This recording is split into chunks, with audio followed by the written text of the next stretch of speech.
네, 오늘은 빌라델비아 교회에 대해서 함께 말씀을 나누겠습니다. 빌라델비아 교회의 특징은 주님의 책망이 없는 주님의 칭찬만이 있는 그런 교회입니다. 일곱 교회 중에 소아시아 일곱 교회 중에 칭찬만 받은 교회가 단 두 곳이 있습니다. 하나는 서머나 교회고 또 한 교회가 빌라델비아 교회입니다. 근데 이 두 교회의 특징을 보게 되면은 우리가 어떤 예상하는 것처럼, 우리가 어떤 통념으로 생각하는 것처럼 그 교회의 규모가 크다거나 아니면 대단한 사업을 자랑하는 그런 규모 있는 교회들, 어떤 눈에 보이게 대단한 그런 업적을 가지고 있는 교회들이 아니었다라는 것입니다. 비교적 작고 아주 보잘것없는 교회였고, 특별히 두 교회의 특징이 뭐냐면 부유한 도시 가운데 세워져서 큰 환란을 겪고 있는 교회들이라는 공통점이 있습니다. 특별히 빌라델비아 교인들도 지리적으로는 굉장히 물질적인 부유함을 누릴 수 있는 그러한 조건을 가지고 있음에도 불구하고 그들이 이 믿음을 지키느라고 직업을 빼앗기기도 하고 자신들이 또 자발적으로 그러한 부와 명예를 내려놓고 주님을 섬기기로 한 그런 대표적인 교회이기도 한 것입니다. 그럼 오늘 빌라델비아 교회에 대한 메시지를 우리가 함께 살펴보기를 원하는데요. 자, 먼저 첫째로 7절 한번 보실까요? 7절 같이 한번 읽어보겠습니다. 시작. 빌라델비아 교회의 사자에게 편지하라. 거룩하고 진실하사 다윗의 열쇠를 가지신 이 곧 열면 닫을 사람이 없고 닫으면 열 사람이 없는 그가 이르시되. 네, 우리가 반드시 빌라델비아 교회가 어떤 칭찬을 받는지 그 주된 내용을 살펴보기 전에 반드시 이 대목도 우리가 살펴봐야 하는 이유가 무엇이냐면, 주님께서 그 각 교회마다 그 교회에 나타내시는 그 주님의 모습이 그 교회의 영적인 상태와 밀접하게 연관되어 있기 때문입니다. 그런데 오늘 빌라델비아 교회의 메시지를 보내시는 주님의 모습이 어떠합니까? 7절에 보니까 거룩하고 진실하신 분이라고 그렇게 말씀하고 있습니다. 이것이 바로 빌라델비아 교회를 향해서 드러내신 예수님의 자신의 그런 모습이었습니다. 그 얘기는 무엇이냐면, 빌라델비아 교회가 바로 고난 중에도 항상 거룩하고 진실함을 유지해 왔다라는 것이죠. 여러분, 부모가 자기 닮은 자녀를 보면 그냥 기뻐집니다. 자기를 닮았기 때문이죠. 하나님도 마찬가지신 것입니다. 주님도 거룩하고 진실한 사람들을 보면은 기뻐하십니다. 왜 그럴까요? 왜냐하면 주님 자신이 거룩하고 진실하시기 때문입니다. 그것이 성경 곳곳에 나타나지 않습니까? 성경은 말씀합니다. 내가 거룩하니 너희도 거룩하라. 사랑하는 여러분, 주님 자신이 거룩하시기 때문에 우리가 어떤 고난과 연단 가운데서도 진실함과 거룩함을 반드시 지키기를 원하시는 것입니다. 고린도후서 6장 4절에서 7절 제가 찾아서 한번 읽어드리겠습니다. 한번 여기 껴두시고 같이 한번 찾아보도록 하겠습니다. 고린도후서 6장 4절에서 7절 말씀.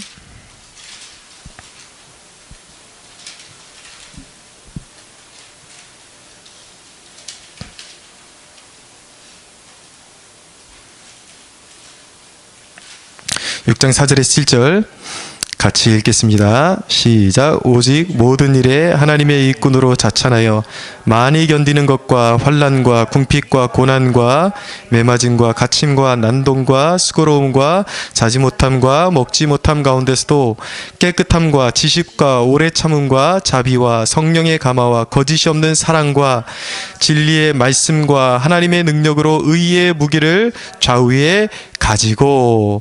아멘. 예. 10절까지 더 읽어보겠습니다. 시작. 영광과 욕됨으로 그러했으며 악한 이름과 아름다운 이름으로 그러했느니라. 우리는 속이는 자 같으나 참되고 무명한 자 같으나 유명한 자요 죽은 자 같으나 보라 우리가 살아있고 징계를 받는 자 같으나 죽임을 당하지 아니하고 근심하는 자 같으나 항상 기뻐하고 가난한 자 같으나 많은 사람을 부요하게 하고 아무것도 없는 자 같으나 모든 것을 가진 자로다. 아멘. 예, 사도 바울이 자신의 그 선교의 그 여정에 수없이 매맞고 고통당하고 배고픔을 당하고 그런 고난 가운데 있었지만은 그런 고난 가운데서도 오히려 자신의 삶을 어떤 포기하거나 이렇게 막다른 골목으로 가도록 그렇게 방치한 것이 아니라 오히려 그렇게 고난이 깊어질수록 깨끗함과 지식과 오래 참음과 성령의 감화와 거짓이 없는 사랑과 진리의 말씀, 하나님의 능력을 끝까지 의지했다라는 것입니다. 여러분, 이것이 바로 주님이 원하시는 거룩과 진실함인 것입니다. 우리 주위에 보면은 한평생을 믿음을 잘 지켜오다가도 고난과 가난이 너무나도 이렇게 오래 지속되니까 다 소용없다라고 그렇게 자신을 그렇게 뭐라 그럴까요? 너무 지나치게 속상해하고 힘들어하는 것은 정말 슬픈 일입니다. 왜냐하면 성경에 가장 칭찬받은 교회의 모습이 바로 그런 모습이었기 때문입니다. 그들이 어떤 영광과 영예 중에 있었던 것이 아니라 정말 극심한 그런 고난 중에서도 그들이 진실함과 그 거룩을 잃지 않는 모습으로 하나님의 기쁨이 되었기 때문입니다. 여러분, 하나님이 보시는 것은 재물이 아닙니다. 용사가 되는 것을 하나님이 기뻐하시지 않는다라는 것입니다. 지난주에 제가 그 주일 설교에 말씀드린 것처럼 하나님께서는 우리가 세상의 용사가 되기를 원하시는 것이 아니라 얼마나 그 고통 가운데서도 고난 가운데서도 거룩을 지켜왔는가, 진실한가, 그것을 하나님께서 보신다라는 것입니다. 그런 모습이 있을 때 주님이 기뻐하신다라는 것입니다. 여러분, 교회가 영적으로 순결할 때만이 주님의 기쁨이 될 줄로 믿으시기 바랍니다. 계시록 계속해서 이어서 보면 8절에 보면 같이 한번 읽어볼까요? 시작. 볼지어다 내가 내 앞에 열린 문을 두었으되 능히 닫을 사람이 없으리라. 내가 내 행위를 아노니 내가 작은 능력을 가지고서도 내 말을 지키며 내 이름을 배반하지 아니하였도다. 네, 주님께서 이 빌라델비아 교회의 말씀의 포문을 여시면서 하시는 말씀이 내가 너희 앞에 열린 문을 두었다고 그렇게 말씀하십니다. 근데 참 특별한 구절입니다. 왜냐하면 다른 교회를 향해서는 거의 그 교회가 잘한 일이 있으면 먼저 격려는 해주십니다. 격려를 해주시고 그 다음에 이제 책망이 오죠. 그런데 이 빌라델비아 교회는 주님께서 기다리셨다라는 듯이 먼저 상급을 먼저 너희에게 예비해 놓았다라고 말씀하시는 거예요. 격려가 먼저 옵니다. 단순한 격려가 아니라 너희 앞에 이런 열린 문을 두었다. 상급을 먼저 말씀하시는 것이죠. 여러분, 왜 다른 교회와 이런 차별이 주어지는 걸까요? 이것은 차별 대우가 결코 아닌 것입니다. 그만큼 빌라델비아 교회가 그런 고난 가운데서도 역경 가운데서도 손해를 감수하고 믿음을 지키고 인내해 왔기 때문에 그 모습이 주님께 인정받았기 때문에 주님께서 말씀의 포문을 여시면서 너희에게 열린 문을 두었다라고 먼저 상급에 대해서, 그들 앞에 주어진 상급에 대해서 말씀하시는 것이죠. 우리 교회도 그런 교회가 되었으면 좋겠습니다. 너희 앞에 열린 문을 두었다라고 말씀하시는 그런 교회가 되었으면 좋겠습니다. 여러분, 열린 문을 열어주셨다라는 것은 본문에 충실하게 해석을 하면 천국 문을 열어두셨다라는 것입니다. 그러나 단지 거기에만 해당되는 그런 말씀이 아니라 빌라델비아 교회의 전반적인 모든 선교적인 사명과 그들이 행하는 모든 일들 가운데 축복을 내리시겠다라는 약속의 말씀이에요. 열린 문을 주시겠다. 그것은 또한 이 말씀은 우리의 인간적인 욕망을 이루어 주신다라는 것은 아닙니다. 그러나 하나님의 뜻에 합당한, 그리고 하나님께 영광이 되고 그 복된 길에 막힘이 없도록 주님께서 길을 열어주시고 너희의 길을 지지해 주시겠다라는 그런 말씀인 것입니다. 여러분, 열린 문을 두었다. 이것은 그들의 앞길이 촉망했다라는 것이죠. 저는 여러분들의 앞길이 촉망하기를 축원합니다. 앞길이 촉망하다는 말은 아무 때나 할 수 있는 말이 아닙니다. 그것은 하나님이 길을 열어주시기를 기뻐해야, 그것이 교회이든 개인이든 하나님께서 어떤 문을 열고 닫으시는 분이 하나님이신데, 축복의 문을 열고 닫으시는 분이 하나님이신데 주님이 축복해 주셔야 정말 미래가 있고 장래가 촉망한 것입니다. 그런 것을 꿈꿔야 하는 것입니다. 주님이 내 삶을 보장하시고 내 미래를 보장해 주시는 그러한 미래를 꿈꿔야 하는 것입니다. 그런데 여러분, 이런 열린 문을 주시는 주님의 이유는 무엇입니까? 그것이 바로 8절 하반절에 나타납니다. 뭐라고 말씀하냐면, 내가 작은 능력을 가지고서도 내 말을 지키며 내 이름을 배반하지 아니하였도다 라고 말씀하죠. 바로 여기에 빌라델비아 교회에 아주 특별한 점이 있는 것입니다. 이 교회의 특별한 점이 무엇입니까? 큰 능력이 있습니까? 아닙니다. 작은 능력이 있습니다. 여러분, 여기서 우리가 주목해야 될 사실은 주님이 교회들을 칭찬하시는데 엄청난 어떤 인력이나 재정을 쏟아붓는 교회를 칭찬하신 게 아니라는 점에 우리가 주목할 필요가 있습니다. 여러분, 주님을 기쁘시게 해드리는데 우리의 신앙 가운데 어떤 요소가 필요하다고 생각하십니까? 탁월한 성경적인 지식이나 어떤 남들이 추구하지 못했던, 남들이 경험하지 못했던 영적인 어떤 특별한 경험을 한 그런 사람들을, 그런 교회를 하나님께서 기뻐하신다고 생각하십니까? 여러분, 주님을 기쁘시게 해드리는데 필요한 것은 그런 어떤 탁월한 성경적인 지식이나 어떤 높아 보이는 그런 남들이 경험하지 못했던 그런 경험이 주님을 기쁘시게 해드리는 것이 아닙니다. 여러분, 주님을 기쁘시게 해드리는 데는 작은 능력이면 충분한 것입니다. 오늘 그것을 배우는 거예요. 왜 이것이 중요합니까? 우리는 늘 주님을 섬기는데 우리가 주님을 기쁘시게 해드리지 못하는 이유가 늘 우리가 자원이 부족하고 물질이 부족하고 뭔가가 부족하기 때문에 주님께 영광을 돌려드릴 수 없다고 그렇게 핑계를 댑니다. 근데 사실은 거기에 내 욕망이 섞여 있는 거예요. 사실은 주님께 영광을 돌려드리지 못하는 것이 아니라 내 안에 채워지지 않는 무언가 때문에 서운해하는 것이죠. 그러니까 하나님 앞에 있는 것으로 영광 돌릴 생각을 하지 못하는 것입니다. 여러분, 주님을 기쁘시게 해드리는 데는 작은 능력이면 충분합니다. 할렐루야. 네. 여러분, 빌라델비아의 교회의 노하우는 주님께 그 칭찬받은 노하우, 그것이 무엇입니까? 사람들은 어떤 일이 잘 되거나 장사가 잘 되거나 그러면 도대체 그렇게 잘 되는 노하우가 무엇입니까? 라고 묻지 않습니까? 사람들이 빌라델비아 교회를 향해서 당신들이 그렇게 주님께 칭찬만 받을 수 있었던 이유가 무엇입니까? 그 노하우가 무엇입니까? 라고 묻는다면 여러분, 거기에 대한 대답은 그들의 큰 자원에 있던 것이 아니라 바로 오늘 말씀해 보면은 작은 능력으로 내 말을 지키며 내 이름을 배반하지 아니하였던 것에 그들의 노하우가 있었던 것입니다. 오직 주님의 이름으로, 주님의 이름 때문에, 예수님의 이름 때문에 무엇을 하든지 그분의 이름 때문에 거룩을 지켰고 무엇을 하든지 그분의 이름 때문에 진실함을 지켰던 것입니다. 여러분, 시간과 물질과 능력이 없다고 그렇게 말씀하지 마십시오. 주님은 단순히 내가 물질을 많이 드린다고 기뻐하는 것은 아닙니다. 내가 어떤 큰 능력을 자랑한다 그래서 주님의 기쁨이 되는 것은 아닙니다. 그런 것에 감동받으시는 것이 아닙니다. 여러분에게 주님이 무엇을 원하실까요? 목사인 저에게는 주님께서 무엇을 원하실까요? 여러분, 이 말씀을 묵상하면서 하나님이 목사인 저에게는 무엇을 원하실까 묵상해 보았습니다. 물론 교회는 부흥이 중요합니다.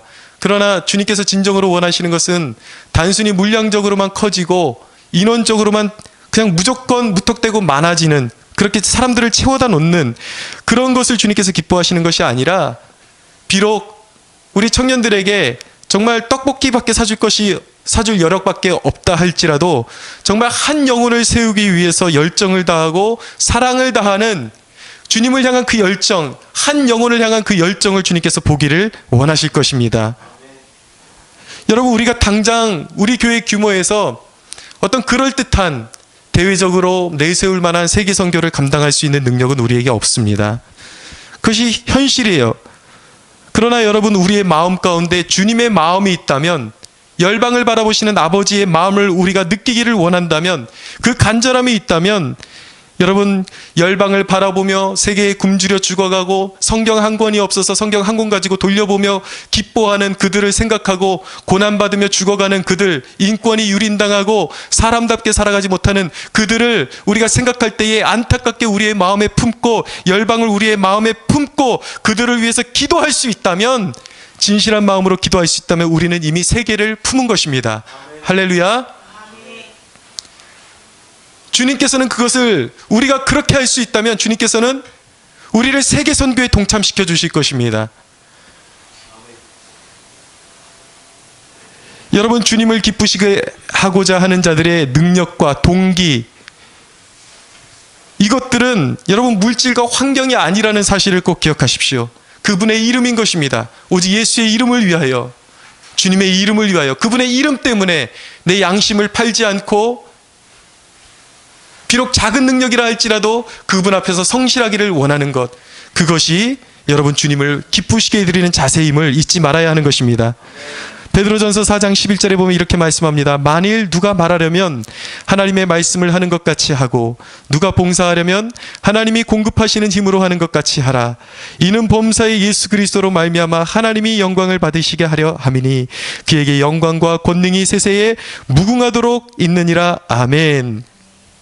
여러분, 무엇을 하든지 부족하더라도, 언변이 부족해도 괜찮습니다. 주님이 말씀하시는 것처럼 말씀하십시오. 봉사를 하더라도 하나님의 능력으로 하는 것처럼 그렇게 성실을 다하십시오. 그것이 주님의 기쁨이 되는 것입니다. 오늘 이 말씀 우리가 묵상하면서 기억해야 될 두 가지 단어가 있습니다. 하나는 주어진 상황에서, 또 하나는 최선을. 우리 한번 같이 따라해 보시겠습니다. 주어진 상황에서 최선을. 여러분, 저는 남들이 그런 주목하는 자리에 오른 적은 없었던 것 같습니다. 청년 시절에 교회를 섬기면서도 남들보다 이렇게 학벌도 이렇게 내세울 만한 것도 없었고, 청년 시절에도 하나 이렇게 남들보다 이렇게 도드라지는 것이 없었기 때문에 남들이 알아주고 주목받는 자리에 그렇게 청년부 회장을 한다거나 그런 어떤 주목받을 만한 자리에 오른 적은 없었습니다. 그런데 청년부 시절에 제가 교육 총무를 감당하면서 교회 문지기를 제가 감당했습니다. 당시에 굉장히 큰 대형 교회였기 때문에 그 교회 문단속하는 데만 거진 1시간이 걸립니다. 근데 제가 임원단을 이렇게 청년부 임원단을 역임하면서 주일날 아침 일찍부터 가서 밤 늦게까지 봉사하는 거예요. 예배드리고 청년부 봉사하고 끝나고 나면은 이제 다들 기다렸다는 듯이 그냥 집으로 가버리죠. 그럼 저는 그 열쇠꾸러미 들고, 그게 원래 제 일이 아니라 경비 집사님들이 하셔야 될 일인데 제가 한번 도와드린 게 계기가 돼가지고 이 집사님들이 그냥 이 믿을 만한 청년이다. 그래서 교회 열쇠꾸러미를 아예 다 맡겨버리신 거예요. 그래가지고 하다 보니까 보통 빨리 하면 40분, 50분, 한 바퀴 돌고 이렇게 문을 잠그고 문단속을 하는데 그 정도 걸립니다. 그러면 이제 문단속을 하고 열쇠꾸러미를 집사님한테 갖다 주죠. 그러고 나서 그 당시에 제 정말 낙이라면, 한 가지 낙이었던 게 무엇이냐면, 일을 다 마치고 나와서 교회 마당에 나와서 하늘을 바라보면서 이제 밤늦게 하나님께 감사하는 것이었어요. 하나님, 제가 뭔데 저를 구원하셔서 이렇게 하나님 전에 문지기로 저를 사용해 주십니까? 너무 감사했어요.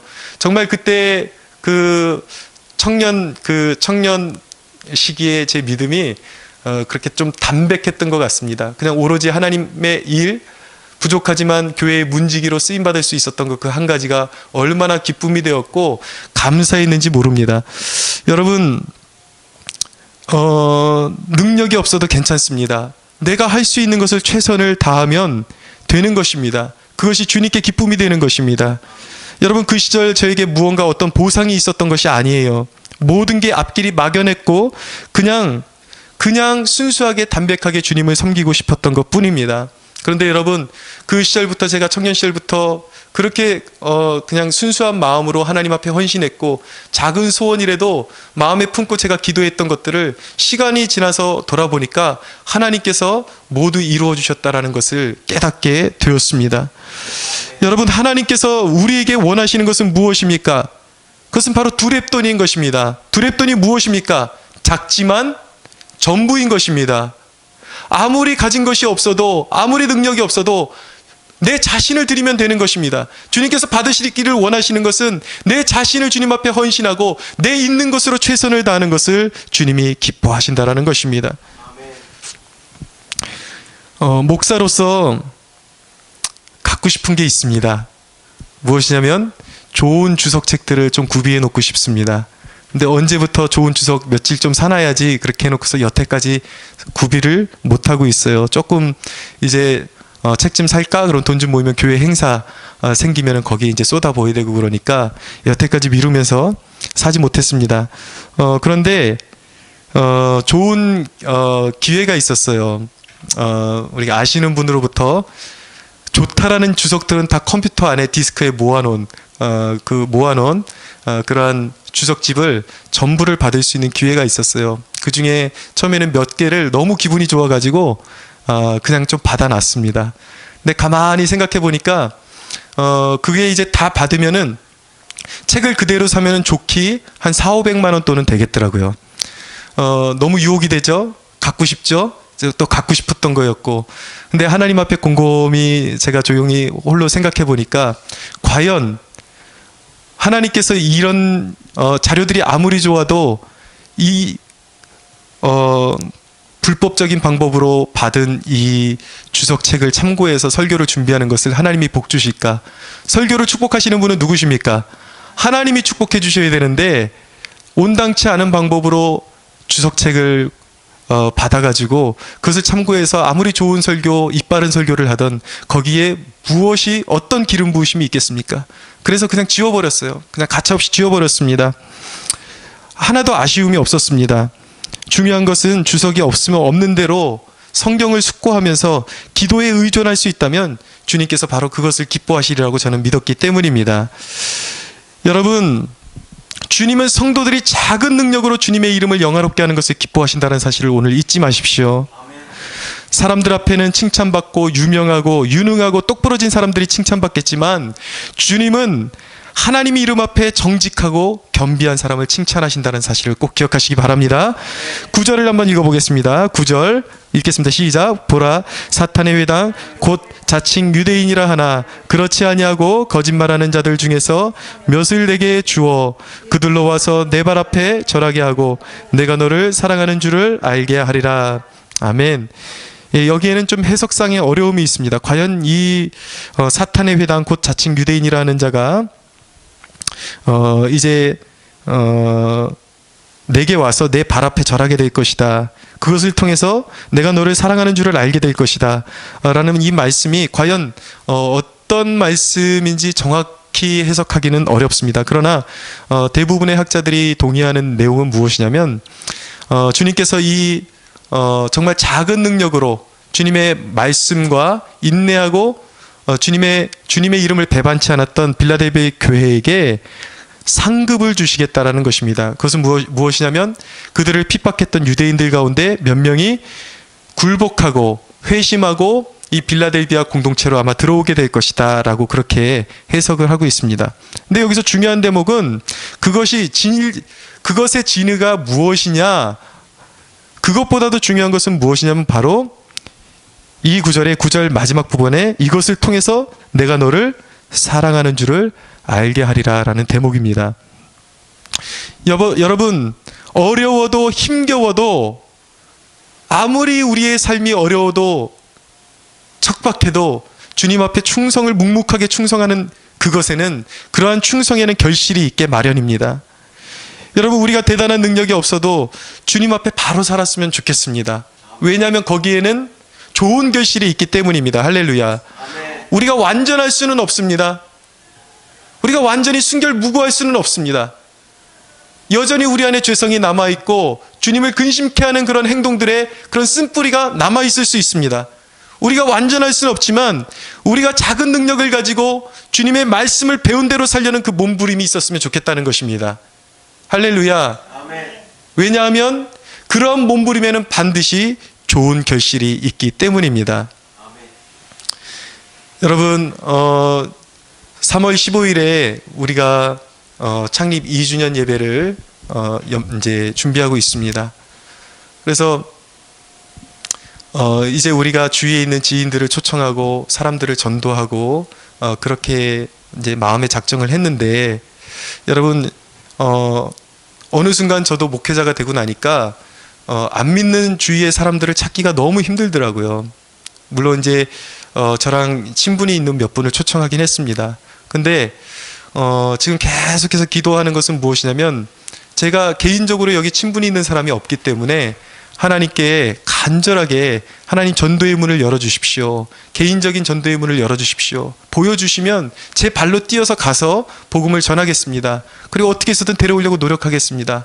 이 일의 문을 열어주십시오 라고 그렇게 기도하고 있습니다. 여러분 우리가 주님의 일을 감당할 때에 나는 인맥이 없습니다. 나는 아는 사람이 없습니다. 여러분 그렇게 우리가 우리의 주어진 상황, 현실에만 우리가 머무를 것이 아니라 작은 능력일지라도 여러분 없으면 우리 그렇게 하면 되지 않습니까? 주님 앞에 그런 열정이 있어야죠. 주님 전도의 문을 열어주십시오. 여러분들이 우리가 정말 한 영혼을 구원하기를 원한다면 주위에 있는 사람들을 유심히 보게 될 것입니다. 유심히 보고 기도하게 되면 하나님께서 반드시 어떤 사인을 주시고 어떤 문을 열어주실 것이라고 저는 믿습니다. 여러분 우리가 부족하지만 그렇게 노력했으면 좋겠습니다. 우리가 열악하고 우리가 힘도 없지만 이곳에 아직까지 전도의 문이 넓게 광활하게 열리지도 않고 캠퍼스를 복음화시키고 싶지만 아직까지 캠퍼스로 들어갈 수 있는 문도 열리지 않았지만 막연하지만 우리에겐 하나님이 계시지 않습니까? 여러분 그 믿음 가지고 전도의 문을 열어달라고 이번 3월 15일에도 우리가 정말 자포자기하는 마음으로 가는 것이 아니라 정말 하나님 앞에 이 작은 정성이라도 하나님 없으면 내가 정말 전도지라도 들고 나가서 돌리겠습니다. 하나님 우리 교회 여러분 그렇게 우리가 할 수 있는 범위 내에서 할 수 있는 한에서 작지만 미약하지만 하나님 앞에 순종하는 마음으로 그렇게 할 수 있다면 하나님께서 감동하셔서 몇 사람이 또 회심하고 돌아오는 역사들을 우리에게 보여주시지 않겠습니까? 아멘. 여러분 이 믿음을 갖게 되기를 축원합니다. 갈라디아서 6장 8절에서 9절은 말씀합니다. 자기의 육체를 위하여 심는 자는 육체로부터 썩어질 것을 거두고 성령을 위하여 심는 자는 성령으로부터 영생을 거두리라. 우리가 선을 행하되 낙심하지 말지니 포기하지 아니하면 때가 이름에 거두리라. 여러분 이것이 진리인 것입니다. 예, 포기하지 마십시오. 무엇을 하든지 계속 심으십시오. 하나님께서는 반드시 좋은 결실을 주시는 분이심을 믿으시기 바랍니다. 여기에 한 가지 더해지는 칭찬이 있습니다. 10절을 한번 보실까요? 10절 같이 읽겠습니다. 시작. 내가 나의 인내의 말씀을 지켰은즉 내가 또한 너를 지켜 시험의 때를 면하게 하리니 이는 장차 온 세상에 임하여 땅에 거하는 자들을 시험할 때라. 네, 이들은 그 환난 가운데 인내의 말씀을 지켰습니다. 여러분 인내는 썩 달가운 단어는 아닙니다. 왜입니까? 인내가 필요하다라는 것은 고난이 그만큼 짙다라는 의미이겠죠. 예, 여담입니다만 저희 어머니 40여 년 넘게 아버님과 목회하시다가 이제 아버님 은퇴하시고 이제 좀 이제 삶을 좀 누리셔야 되는데 작년인가요? 그 연말에 말씀을 뽑는데 예, 재작년인 것 같습니다. 하나님께서 나에게 어떤 말씀을 주실까 굉장히 기대하고 뽑으셨는데 거기에 또 인내하라라는 말씀을 주셔가지고 갑자기 풀이 확 죽으시더라고요. 근데 저도 좀 너무 속상하더라고요. 아, 하나님 이왕에 주시려면 40년 동안에 그렇게 돌고 돌았으면 됐지 뭘 또 인내하라고. 어머니가 하시는 말씀이 또 인내하래. 네. 네, 그러니까요. 네. 제가 자식인 제가 봐도 하나님 좀 기분만이라도 좀 좋은 말씀이라도 좀 주시지. 왜 또 인내하라는 말씀일까? 근데 여러분 성경에서 이렇게 깊이 연구를 하다 보면은 인내하라는 말씀이 굉장한 축복의 말씀임을 깨닫게 됩니다. 그것은 정말 하나님 앞에 보장받은 진정한 그리스도인들만이 받을 수 있는 말씀이에요. 너희가 인내했다. 조금만 더 인내해라. 이제는 멀지 않았다. 이것이 바로 정말 주님께서 사랑하시는 자들에게 주시는 위로의 말씀인 것입니다. 여러분, 고난이 깊지만 여러분, 농부가 봄과 여름에 그렇게 땀 흘리고 수고하고 땡볕에 나가서 계속 수고를 아끼지 않는 이유가 무엇입니까? 인내하는 이유가 무엇입니까? 가을에 풍성한 결실을 기대할 수 있기 때문이죠. 여러분, 고난도 그렇습니다. 우리에게 거저 주시는 것은 없습니다. 그냥 무의미하게 주시는 고난은 없습니다. 우리가 고난을 말씀에 의지하여 참고 인내할 수 있는 이유가 무엇인지 아십니까?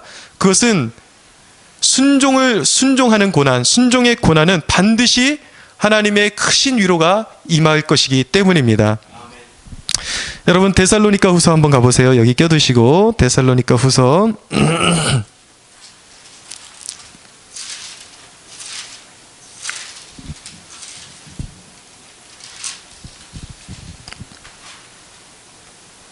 1장 4절에서 9절입니다.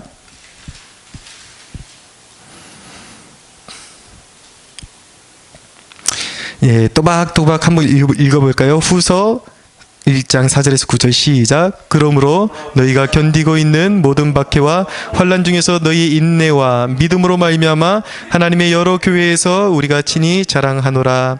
이는 하나님의 공의로운 심판의 표요 너희로 하여금 하나님의 나라에 합당한 자로 여김을 받게 하려 함이니 그 나라를 위하여 너희가 또한 고난을 받느니라.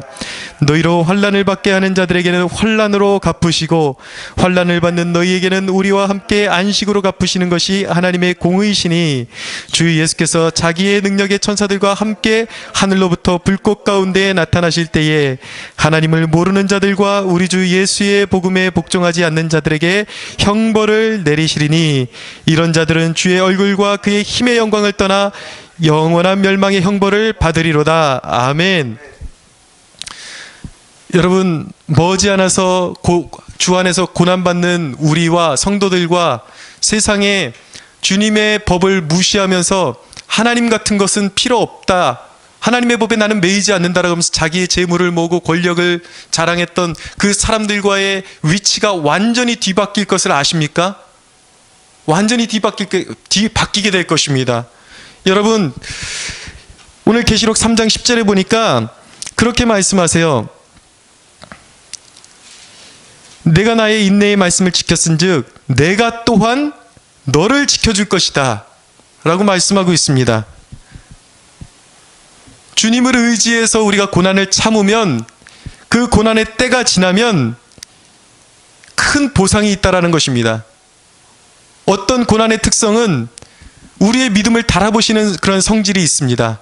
그래서 우리로 하여금 얼마나 인내하고 견디며 우리의 진실한 믿음이 있는지를 보십니다. 그런데 그 믿음이 인정받으면 이제는 주님이 보장하시고 우리를 위해서 싸워주시고 시험의 때를 이기게 하시겠다고 주님께서 말씀하시는 것입니다. 여러분, 사실 우리가 받는 환난은 앞으로 올 환난에 비하면 아무것도 아닙니다. 우리가 지금 받고 있는 환난은 사실 앞으로 주님께서 믿지 않는 자들에게 온 세계에 임하게 하실 심판에 비하면, 그 시련에 비하면 아무것도 아닌 것입니다. 지금 이때를 믿음으로 잘 견디면 진정한 시험의 날에 우리 주님께서 친히 지켜주실 것입니다. 근데 여러분, 우리가 우리의 자신을 좀 한번 예민하게 통찰해 보았으면 좋겠습니다. 우리가 정말 주님께서 우리에게 영적인 그런 보상과 진정한 위로를, 우리가 인내할 때 정말 주님께서 그런 인내와 위로를 하나님께서 예비하고 계신다는 것을 믿는다면, 그리고 잘 견딘 자들에게 반드시 충만한 그런 은혜로 채워주신다는 것을 믿는다면, 여러분, 우리 한번 생각을 보자고요. 예.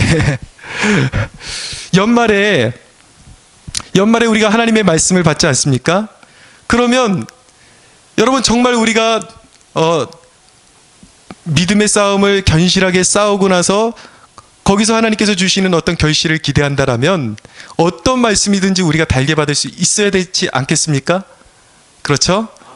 그런데 그럼에도 불구하고 제 자신을 비롯해서 우리 모두의 모습을 이렇게 볼 때, 좀 지켜볼 때 그렇지 않은 것 같을 때가 있어요. 뭐냐면 말씀 속에 뭔가 주시겠다, 뭔가 축복이 임할 것이다 라는 그러한 말씀이 주어지면 벌써 얼굴에, 입가에 미소가 확 돕니다. 말씀을 받고 얼굴이 환해지죠. 근데 갑자기 거룩하라, 겸손하라 이런 말씀을 주면 인상이 딱 굳어져요. 왜입니까? 이건 내가 필요로 하는 말씀이 아닌데. 그런데 여러분 그 사실 아십니까? 주님께서는 우리에게 그 말씀이 필요하기 때문에 주신 것입니다. 여러분 혹시 연말에 그 말씀 주신 거 한 번이라도 이렇게 펼쳐보십니까? 확인하십니까? 1년 동안 붙들고 살라고 주신 말씀인데 아마 우리에게 하나님께서 어떤 큰 축복을 주시겠다는 약속의 말씀이었다면 우리는 펴보고 또 펴보았을 거예요. 아마 연초에 암기했을 것입니다. 다. 우리가 그렇지 못하다라는 것이죠. 여러분 빌라델비아 교회가 이렇게 충만한 주님의 보장과 약속을 받는 이유가 무엇입니까? 그들이 그런 축복의 말씀만을 붙들고 지켰기 때문입니까? 기대했기 때문입니까? 그렇지 않거든요. 고난이 있고 역경이 있지만 그 가운데서 신실하게 하나님의 말씀을 달게 받고 거룩을 지키고 하나님 앞에 늘 겸비한 자세를 취했기 때문에 말씀을 인내로 붙잡고 순종했기 때문에 그러한 축복을 받을 수 있었던 것입니다. 저와 여러분이 그렇게 되었으면 좋겠습니다. 여러분 잘 싸우고 있는 빌라델비아 교인들을 향한 주님의 마지막 요청은 무엇입니까? 11절을 보겠습니다. 11절 같이 한번 읽겠습니다. 시작. 내가 속히 오리니 내가 가진 것을 굳게 잡아 아무도 내 면류관을 빼앗지 못하게 하라. 아멘. 자, 여기서 내가 속히 오리니 라고 말씀하고 있어요. 그분 앞에 설 날이 생각보다 멀지 않았음을 꼭 기억하십시오. 순간순간 다가오고 있습니다. 여기서 연세 드신 분들은 더 실감하시겠지만 제가 어느새 40주를 넘어섰는지 도대체 믿어지지를 않습니다. 그런 시각에서 봤을 때 정말 우리가 주님 앞에 선다라는 것이 정말 가깝겠구나, 멀지 않았겠구나 라는 생각을 갖게 됩니다. 여러분 두 번째 보십시오. 내가 가진 것을 굳게 잡으라고 말씀합니다. 무슨 말씀입니까? 고난 중에 순결함과 인내를 잃지 말라는 것입니다. 세 번째, 아무도 내 면류관을 빼앗지 못하게 하라고 말씀합니다. 마음을 흔드는 환경이 있을 수 있습니다. 사람이 내 마음을 흔들어 놓을 수도 있습니다. 나의 믿음을 흔들어 놓는 그런 여러 가지 환경의 요소로부터 자기를 지키라는 것입니다. 어떻게요? 빼앗지 못하게 하라. 싸우라는 것입니다. 여러분 성경은 우리에게 언제까지 어느 정도까지 싸우라고 요청하시냐면 죽기까지, 피 흘리기까지 너희가 죄와 싸워 이기라고 말씀하십니다.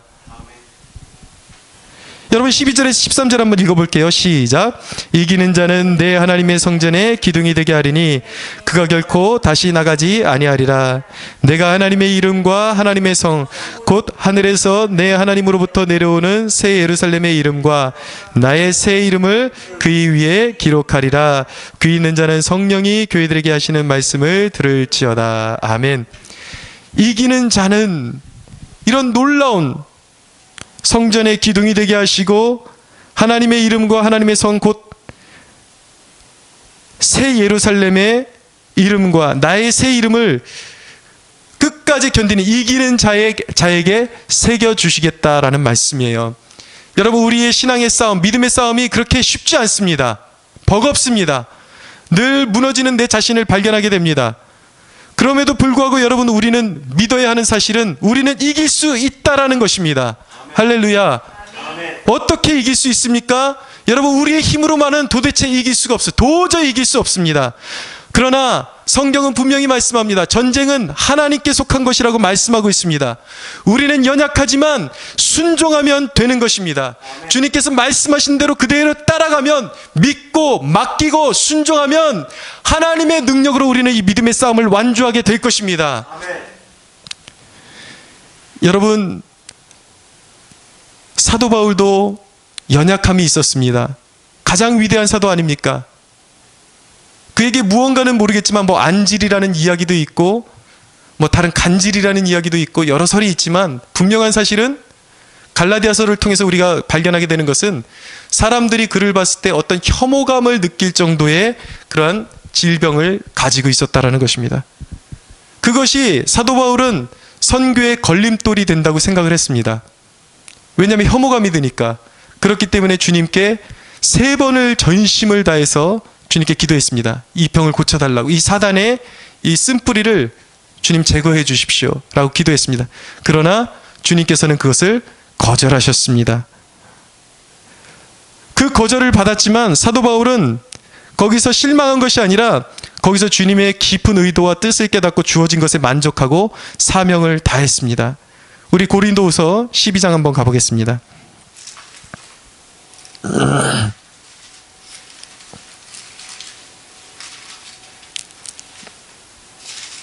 고린도후서 12장 9절에서 10절입니다.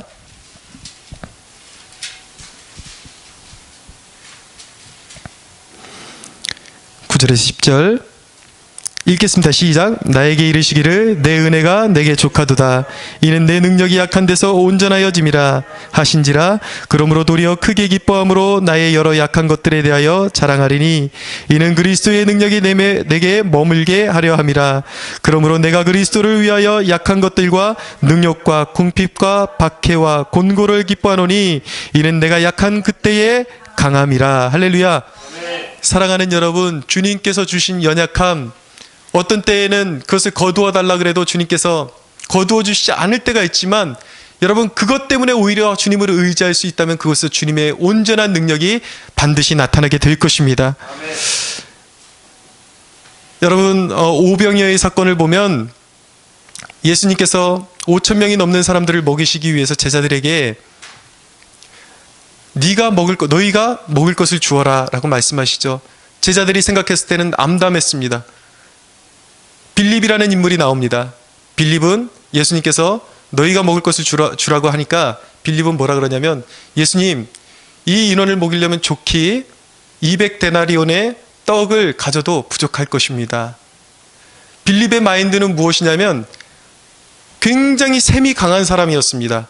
내가 가진 것, 나의 한계, 나의 능력. 빌립의 특징이 그거였어요. 현실주의자. 오로지 현실을 보면서 딱 뭔가 어떤 미션이 떨어지면은 그것을 어떤 주님께 무슨 뜻이 있으시겠지, 방법이 있겠지, 이걸 먼저 고려하는 사람이 아니라 항상 자기 수중에 얼마가 있고 또 내게 뭐 어떤 능력이 있는지 그것을 고려하는 사람이 바로 빌립이었습니다. 그런데 또 한 사람이 나와요. 안드레라는 인물이 나옵니다. 안드레는 그 상황 가운데서 그 중에 앉아있던 아이 중에 물고기 2마리와 떡 5개를 가지고 있던 아이에게 그것을 받아다가 뭔지는 모르겠지만, 어떤 일이 일어날지는 모르겠지만 그 가진 전부를 작지만 부족하지만 주님 발 앞에 올려놓았습니다. 내려놓았습니다. 그랬더니 어떻게 됩니까? 주님께서 그 물고기 2마리와 떡 5개를 가지고 하늘을 우러러 축사하시니까 어떤 일이 벌어졌습니까? 5,000명 먹이는 놀라운 역사가 일어나게 된 것입니다. 사랑하는 여러분, 주어진 그 자리에서 충성할 수 있게 되기를 바랍니다. 아멘. 여러분, 작은 것이라도 주님께서 뭔가를 하라고 어떤 사명을 주시면 내가 가진 것을 통해서 핑계를 대려고 하지 말고 내가 가지고 있는 것이 무엇인가, 그것이 2랩돈이든 작은 떡 5개든 물고기 2마리든 있는 그것, 내 최선, 나의 최선을 주님 앞에 내어드리십시오. 여러분, 나의 최선을 주님 앞에 내어드릴 수 있다면 그것을 통해서 5,000명 먹이게 하시는 예수 그리스도의 영광이, 하나님의 놀라운 영광이 우리의 삶 가운데 넉넉히 나타나는 축복이 임하게 될 줄로 믿습니다. 우리 하나님께 영광의 박수 올려드리겠습니다.